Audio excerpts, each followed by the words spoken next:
Jerman dan gorila.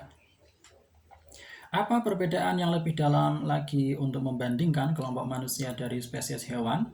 Spesies sering terpecah tetapi tidak pernah bergabung.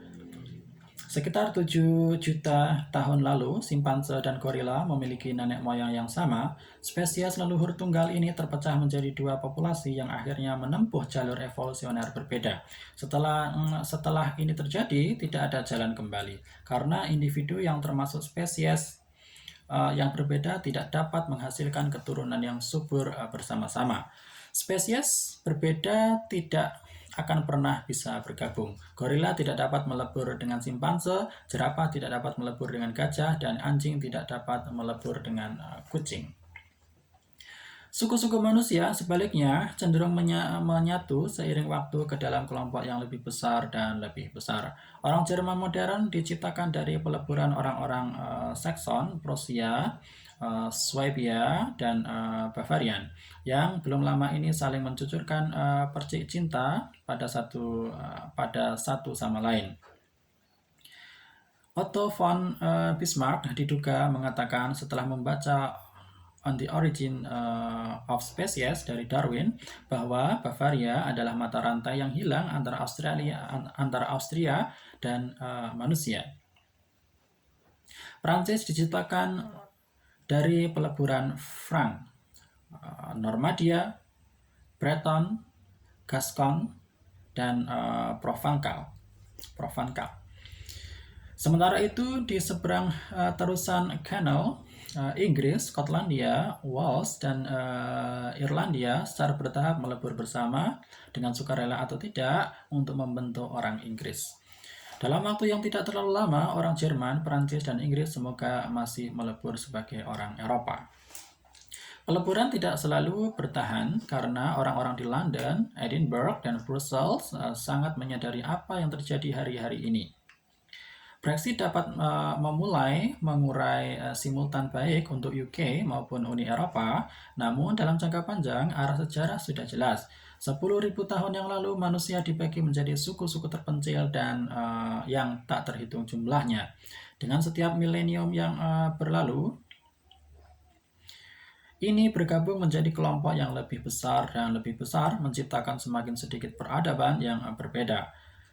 Pada generasi sekarang, beberapa peradaban yang tersisa telah menyatu menjadi satu peradaban global. Perpecahan politik, etnis, budaya, dan ekonomi tetap ada, tetapi mereka tidak merusak kesatuan fundamental.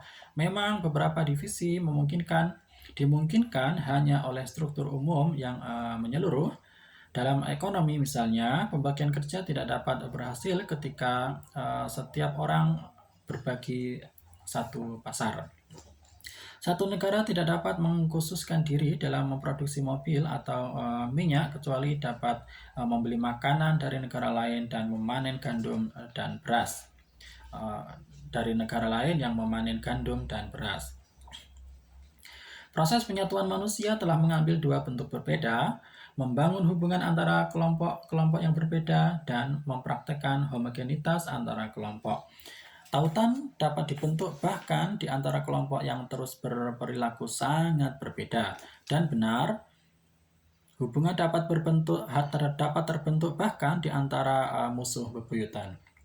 Perang itu sendiri dapat menghasilkan beberapa ikatan manusiawi yang paling kuat. Para sejarawan saling berpendapat bahwa globalisasi mencapai puncak pertama pada tahun 1913, kemudian mengalami kemerosotan selama era Perang Dunia dan Perang Dingin, dan pulih hanya setelah 1989. Ini mungkin benar bagi globalisasi ekonomi, tetapi mengabaikan dinamika globalisasi militer yang sama pentingnya. Perang menyebarkan ide, teknologi, dan orang jauh lebih cepat daripada perdagangan. Pada tahun 1918, Amerika Serikat lebih erat terkait dengan Eropa daripada pada tahun 1913. Keduanya kemudian hanyut dalam tahun-tahun penjajahan, hanya untuk menemukan nasib mereka bersatu tak terpisahkan oleh Perang Dunia Kedua dan Perang Dingin. Perang juga membuat orang jauh lebih tertarik satu sama lain. Belum pernah Amerika Serikat lebih dekat berhubungan dengan Rusia daripada selama Perang Dingin.